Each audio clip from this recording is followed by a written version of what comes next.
Hi, guys, and welcome back to the Female Fitness Podcast. I am your host, Danny, and in today's episode, I'm going to talk all about social occasions. I'm well aware from my experience coaching hundreds of women now in the last 10 years of one-to-one coaching, and from talking to a lot of people on social media or via email, that social occasions are something that a lot of people struggle with, whether that be because they associate them with falling off track and then feel like they're starting again every Monday following a weekend containing social occasions, or whether it be because social occasions themselves just cause them a lot of stress and anxiety and worry about the food that's going to be present or how their body might change. And some people, I know that they will avoid social occasions out of fear of what will happen, and they're therefore missing out on amazing opportunities for connection and for stress reduction and for joy. And I know that there's something that will cause a lot of people to overeat due to not the social occasion itself, but their behaviors surrounding that.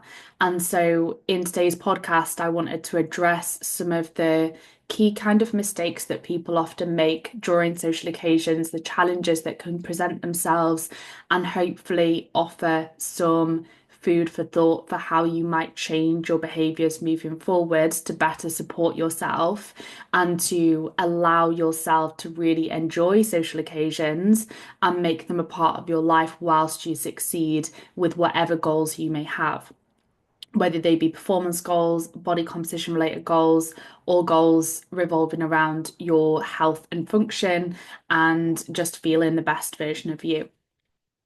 So, one of the most common mistakes people make in the run up to social occasions is trying to bank calories in the run up to it. So trying to save calories or even just kind of limit the food that they consume, even if you're someone who doesn't track your calories or macros, you might still find that in the run up to a social occasion, you're prone to trying to limit the amount of food that you consume. And it's understandable as to why you have the urge to do that when you're someone that's health conscious and when you're someone that cares about the way that you look, which ultimately a lot of us do. And when you're someone who doesn't want to eat in excess because that's not a comfortable thing to do, it doesn't feel good when you do eat in excess consistently. But restricting in the run up to a social occasion does usually backfire and increase your likelihood of overeating rather than it having the desired effect of actually being an energy management tool. And that's what we need to try and acknowledge to help us tackle that urge to restrict and not give in to it. So, to help you kind of wrap your head around that and tackle that urge to restrict when it comes up, I'm going to explain some of the reasons why it tends to backfire. So, why we tend to actually overeat if we try and restrict in the run up to a social occasion, and why it can be quite harmful for our relationship with food. So, when we restrict our food in the run up to a social occasion, what usually happens is we enter the social occasion itself, the meal out, with very high hunger levels, very high physical hunger levels going into the occasion because we've limited our intake. So that's the first thing. And when we have high levels of physical hunger, of course, we are going to want to consume more.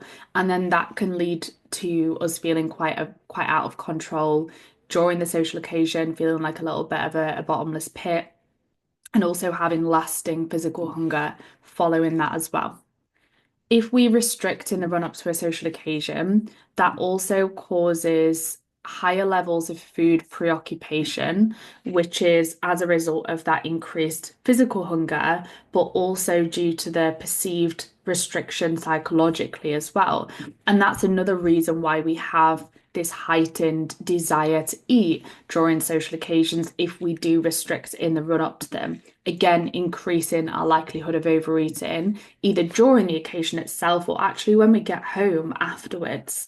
So they're two of the kind of main reasons why that restriction can actually lead to us eating more over the course of the day than if we were to eat normally throughout the day in the run up to the social occasion. It also creates a bit of kind of a like Last Supper mindset, if you want to think of it like that, where we think, we've had to wait for this. This might be our one opportunity to consume certain foods. And then that in itself can increase our likelihood of overeating as well, because we see that as our one opportunity to have certain foods or to consume a significant quantity of certain foods. So that can present with its challenges too. And it hinders your ability to connect with your body. It hinders your ability to be intuitive and to actually acknowledge and recognize your body's own hunger cues when you have that perceived restriction, when you have restricted in the run up to a social occasion. And when we have this kind of heightened hunger and this increased food preoccupation, this increased food focus, we often also end up eating much more quickly during a social occasion as well. And that can make it more difficult to acknowledge our fullness cues. So to acknowledge the fact when we are eating that we are getting fuller, and therefore we're more likely to overconsume as a result of that. So it really kind of disconnects us from our body and disconnects us from our hunger cues as well if we restrict in the run up to a social occasion, which can again increase that likelihood of overeating. And it reinforces if you are someone who is stuck in this cycle of overeating, followed by compensatory behaviors, followed by restriction, it reinforces that cycle and is more likely to keep you stuck in it. To break that cycle, you need to tackle that urge to restrict. So that behavior in the run up to social occasions is keeping you stuck. It's exacerbating it. One of the other mistakes we commonly make during social occasions or clients commonly make is forcing yourself to choose what you perceive to be the healthiest option on the menu. This might be the most nutrient dense option, for example, or in your mind, it might be the lowest calorie option. But again, this can cause more harm than good, and it's understandable as to why you want to opt for the most nutritionally dense option, even if that's not something that you would choose at first glance, because it can seem like a positive thing to do for your health. So I completely understand why you're drawn to doing that. But what I want you to try and do is take a step back. And, if you're a coach, you can do this with your clients as well. Take a step back and look at the bigger picture and recognize that there are so many contributors to our health far beyond food's nutritional value. And for example, if we are sacrificing things like our relationship with food and opportunities for connection, they are just two examples of how it might be a net negative for our health to force ourselves to choose the most nutritionally dense option on the menu. It's not always the case. There will be times where, it might be appropriate for you to choose the most nutrient dense option or an option that isn't massively energy dense, and that might be appropriate for you.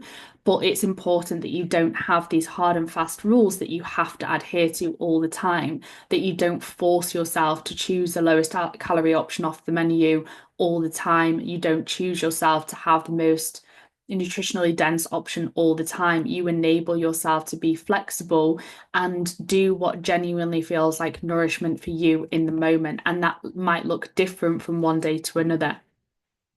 So a few of the reasons why this can be really harmful, this behavior of choosing yourself to order, for example, like the chicken salad, as an example, is because it often leaves us feeling physically and psychologically unsatisfied. So we might have that physical hunger still there, but we also aren't getting any psychological satisfaction from the meal in a lot of cases.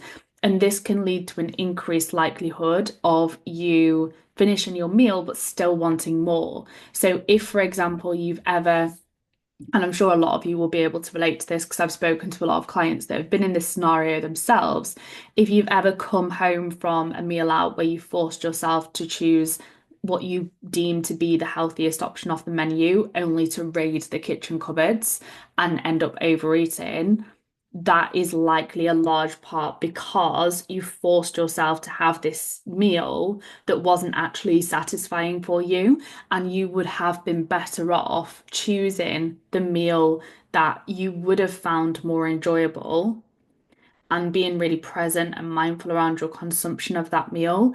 And you would have then probably felt quite satisfied following that, both physically, because you've had more a more balanced meal, more adequate meal, a more energy dense meal. So you feel more physically satisfied, but you also feel more psychologically satisfied because you've got a lot of enjoyment from that meal that you really wanted, that tastes really good. So it's really important, again, when we're looking at health, to take a step back and look at the bigger picture.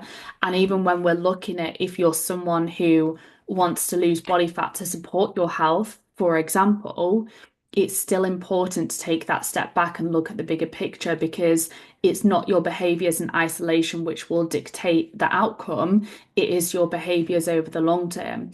And when it comes to health promoting behaviors and even long-term success with goals like fat loss, if that is something that matters to you, you need to avoid falling into cycles like overeating followed by restriction, and you need to work to keep your relationship with food intact if you wish to see long-term success with whatever goals you may have, whether they be performance goals, whether they be body composition goals or health-based goals. And doing this, forcing yourself to choose what you perceive to be the healthiest option on the menu, it also ignores other aspects of health, such as social connection, pleasure, and our emotional well-being. And it can also kind of reinforce the belief that you can't trust yourself around food if that's something that you struggle with, and it reinforces dichotomous thinking around food, such as labeling certain foods as good and others as bad or off limits, which can lead to a lot of guilt and shame and stress around consuming certain foods, and that in itself can increase our likelihood of overeating. So, what we should do instead, and like I said, this is not to say that you should never choose the nutrient dense option off a menu, but we want to actually check in with ourselves on what feels satisfying to us in that moment, what feels like nourishment to us in that moment. And that can change from one day to another. And it's worth just asking yourself, okay, if it wasn't for judgment from myself or others, or if it wasn't for what I believe I should have right now, what would I genuinely want off the menu? And consider that. Allow yourself to consider nourishment, yes, but take a step back and remind yourself of the fact that that actually goes far beyond a food's nutritional value. And we need to consider enjoyment. We need to consider connection. We need to consider stress management. And the most nutrient dense option might not always be the best option for your health. It's also a helpful thing to do to remind yourself that a physically and psychologically satisfying meal is less likely to lead to post-social occasion overeating. And we can also acknowledge the fact that even if we choose quite an energy dense meal that is really enjoyable, say we choose like a pizza over a chicken salad, yes, the pizza is more energy dense, and you might automatically think, oh, but then I'm consuming more energy. But one, maybe you need that energy. Like maybe your body needs that. Maybe your mind needs that. Maybe that's going to be a more nourishing thing for you to have, and it's actually going to be a more supportive thing for you to have, even on that level. But then beyond that, it's worth thinking, okay, like what else am I getting out of this occasion? And how can I, if you're someone who struggles with overeating, it's not just about, again, that behavior in isolation. It's about beyond that, like, how can I prevent that overeating? And it's also thinking, You just because you order a much more energy dense meal does not mean that you have to eat to the point of being uncomfortably full. So it doesn't automatically mean discomfort. It doesn't automatically mean guilt and shame and issues with digestion or feeling inflamed or feeling bloated. You can give yourself, and I know it might not be very easy for a lot of you listening to this in this moment in time because you might have work to do on your relationship with food to allow you to get to this place. But you can give yourself permission to stop eating when you get to the point of feeling satisfied. Just because you order a very energy dense meal and you know that if you were to have that whole thing, you might feel a bit uncomfortably full, doesn't mean you have to get to that point. You can choose when you stop. And once you get to a point where your relationship with food is in a good place and you're able to allow yourself to stop, it is the most freeing thing in the world. And it's just such an incredible feeling to be able to trust yourself around food again. And again, just to reiterate, I know that a lot of you listening to this might not be able to relate to that because you do have work to do on your relationship with food, and that is absolutely okay. But I just want you to know that if you do that work, if you lean into the discomfort of doing that, you will get to a point where you can trust yourself around food and you don't feel like every time you opt for a more energy dense meal, you're going to leave that meal feeling incredibly uncomfortable because that's not always the case and that can change. So just kind of try and have faith in that. And if that's something you're struggling with, please feel free to message me to chat about it because it would be my pleasure to support you. And then another one of the common mistakes people make following social occasions is compensatory behaviors. So whether that be restricting their food off the back of it or doing extra exercise, that is a really common mistake people make. It's like that start Monday mindset or having that thought of, oh, I've eaten too much, so I'll just skip breakfast the next day. And it's a problem because it reinforces a really transactional surface level view of food, which disconnects you from your own hunger cues and your own preferences and reinforces thoughts around food being something that you have to earn, something that you have to exercise to deserve. And that again is a really harmful mindset to get into and is where a lot of people will fall into really unhealthy relationships with food, exercise, and their bodies. And it also massively takes away from the enjoyment of exercise and the enjoyment of training. And it takes away from your ability to progress within your training as well, because you're so focused on just doing training to burn calories and to earn food that you don't have the capacity to recognize its benefits outside of that, and you don't have the ability to lean into really training for performance and function because your drive to burn as many calories as possible or your just that sole focus on doing it to expend energy takes away from your ability to focus on the aspects of it or the measures of progress that are actually relevant and gets you caught up in the wrong kind of data, maybe like calories burned in a workout or your heart rate, when actually what you need to be focusing on is mind muscle connection and your intensity and your form and all of that good stuff. So that's why it's a problem, even just kind of like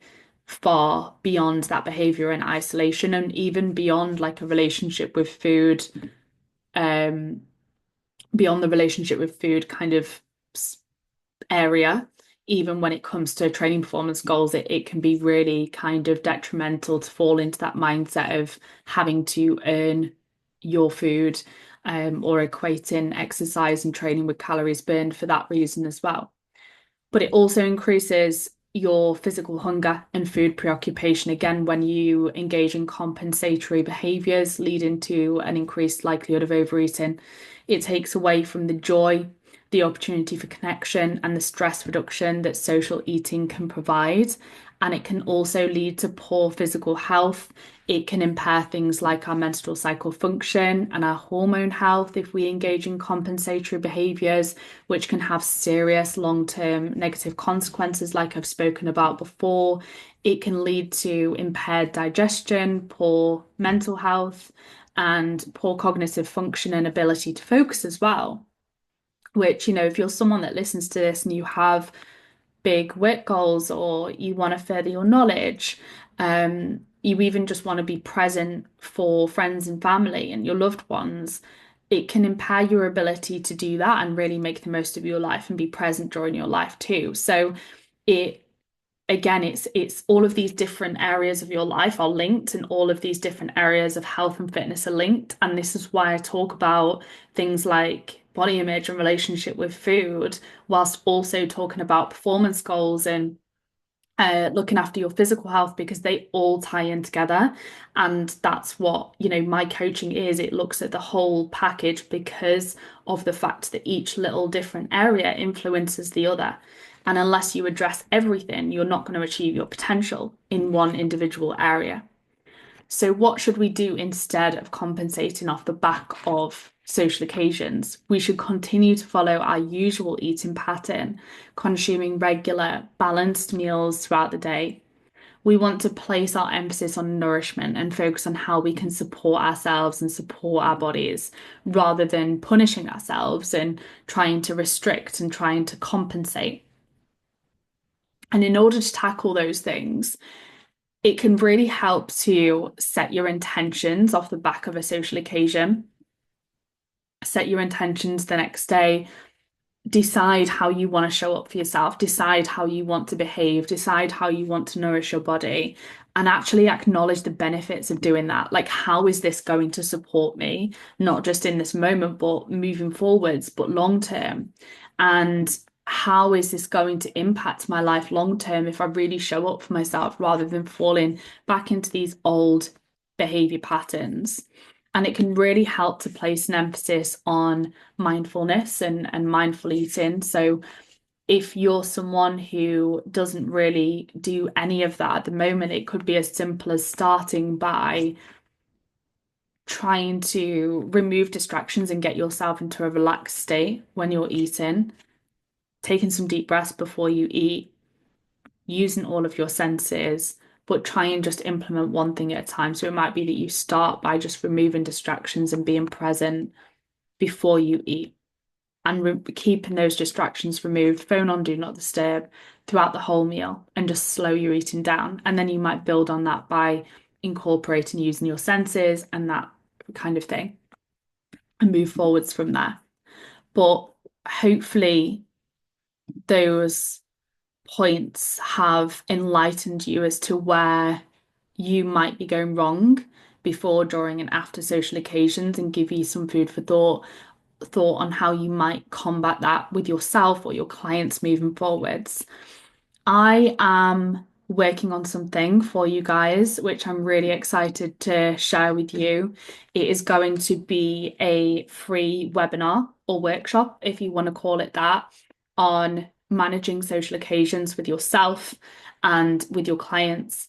It is going to be around supporting you and enabling you to really get the most out of social occasions to prevent overeating and to manage them so that you can still progress towards your goals, whether they be body composition related or performance related. So if this is something you're even remotely interested in, make sure that you register your interest by clicking the link in the description below. It will just add you to my email list, and then you'll be the first to know as soon as the opportunity to get involved comes about. It is going to be completely free, so I'd highly recommend registering your interest. I haven't done anything like this before, and it will be your one opportunity to get involved in something like this. When the webinar or workshop is live, when the date is announced, I will give you more information.